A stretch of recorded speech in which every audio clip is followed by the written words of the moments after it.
It was kind of interesting. In 1968-69, a guy who was being considered to be the coach of the Phoenix Suns was Alex Hannum before I was hired. And then Alex kind of dropped out of the box, and he ended up in San Diego, coaching the San Diego team. The first game I coached against in the NBA was against San Diego. Happened to be here in Phoenix. The game went right down to the last seconds of the game. San Diego had a chance to win it, and they ran an out-of-bounds play that, just kind of stayed in my mind. Now, back in those days, we didn't have assistant coaches. So, I had like 5 hats on at one time, including the coaching. Maybe you was coach and general manager? Yes, I was the coach and general manager, and no assistant coaches to help. But we win that first game that I coached against Alex Hannum in San Diego. Let me step back for a second, because this is 68, and Alex Hannum won the NBA title in 67. How come he ain't back in Philly? You understand what I'm saying? Yeah, I don't really recall what transpired relative to why Alex Hannum left Philadelphia after all the success there, except he wanted to get back to the West Coast. Most basketball guys can't remember yesterday, but they can remember scores and incidents and games from 40 years ago. That's just one of the quirks of who we are and how we're wired. But as luck would hold it, in the last 24 seconds, we're down by 1, and we set up a little play, a little curl, and Connie Hawkins is taking it to the hoop, and Elvin Hayes goes up and blocks it at the top of Connie's release. And Connie brings the ball, he gets the rebound, brings it back down, goes up again, Hayes blocks it again. The clock is ticking. Now there's only, like 5, 4. Hawk gets the ball one more time, and this time he goes up, Hayes goes up, Hawk brought it back down and dunked over him, and we were up by 1 with 2 seconds to play.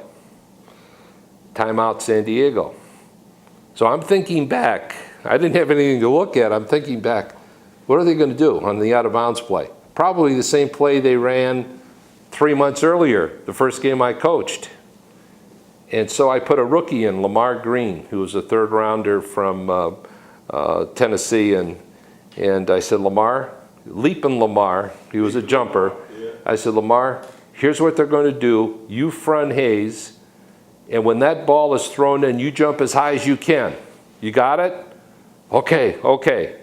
So he gets in the game. They put the ball in play, and Lamar Green jumps before he should have jumped. The ball actually hit him in the knees on the inbounds pass. The game was over, obviously, and we had won.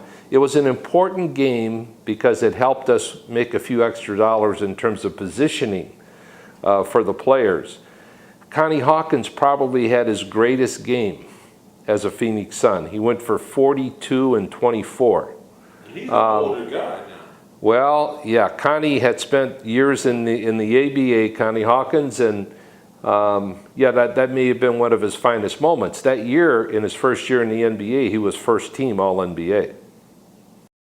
Pete Newell and I really didn't do a lot of business together in terms of deals. Maybe we thought too much alike. Pretty hard to fool a fooler. And since we were kind of on the same side of the ledger, it's kind of hard to make a deal that way.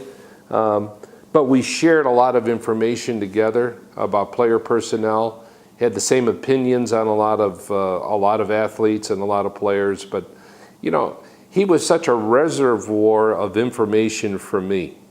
And when he spoke, I listened, because there was something that I was going to learn from that time and that conversation together. Wayne Embry and I got acquainted way back when. I think it was 1968 or 69 when we met. We had a chance to possibly draft him in the expansion draft. Milwaukee took him. Their first couple of picks were Wayne Embry and Lenny Chappell, and our first 2 picks were Dick Van Arsdale and Gail Goodrich, as it turned out. Wayne is a couple years older than I am.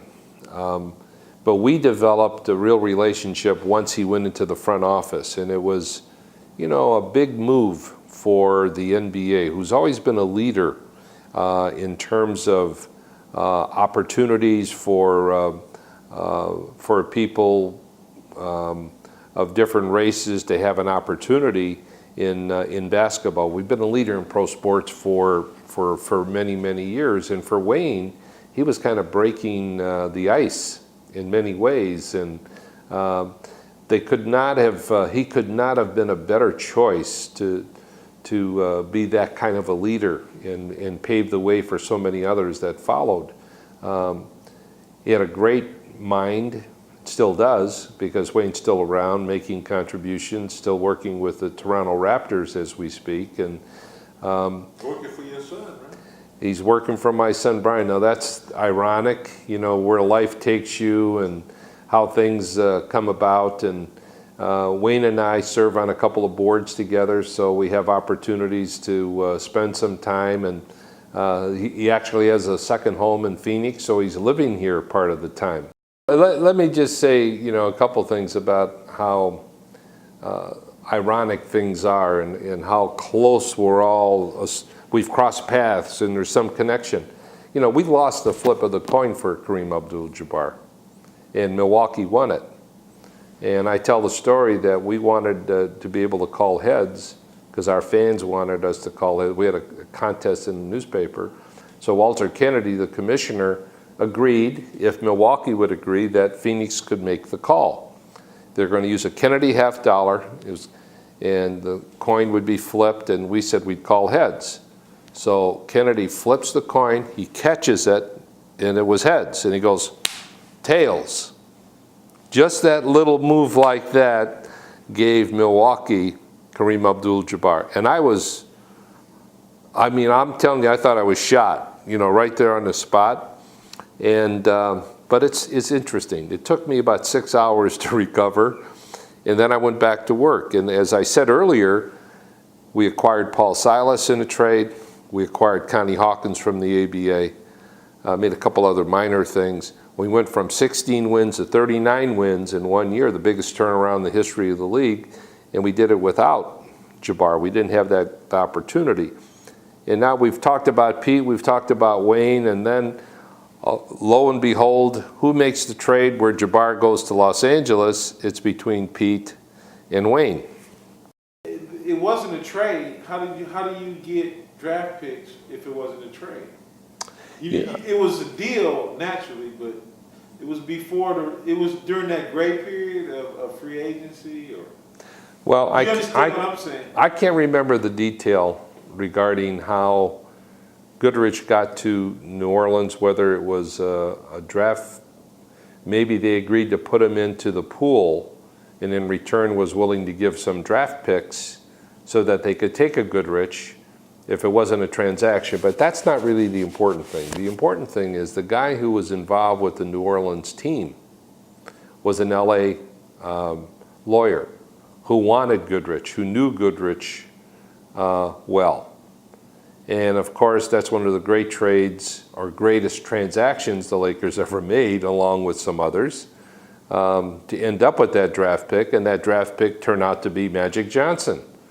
So, people used to ask me, what's the big difference between the Phoenix Suns and the LA Lakers? You've had a lot of great teams, Jerry.